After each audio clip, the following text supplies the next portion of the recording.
పెద్దగా మేడారం జాతరకు సంబంధించిన ఏర్పాట్లు చేసింది రాష్ట్ర ప్రభుత్వం. మేడారం జాతర అంటే కూడా అందరికీ తెలుసు. సో చాలా పెద్ద జాతర.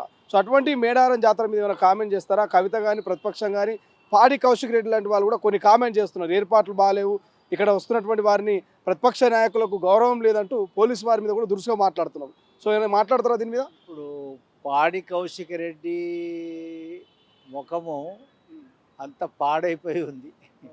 అతను అసలు ఏం మాట్లాడుతుండు, ఎందుకు మాట్లాడుతుండు, అసలు ఏమిటి అతను సమ్మక్క సారకది వీణువంకలో, ఇక్కడ కాదు, అది ఎక్కడ మన మేడారంలో కాదు, ఎక్కడనో తన కాన్స్టిట్యున్సీలో జరిగిందని అక్కడ ఎస్పీ మీద ఏదో నోరు బారేసుకోండి మళ్ళీ ఏదో క్షమాపణ కోరిండు.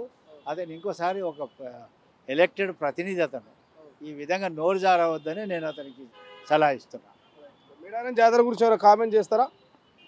మేడారం జాతర సాధ్యమైనంత వరకు ఈసారి అధికమైన ఫెసిలిటీస్ కల్పించినారు.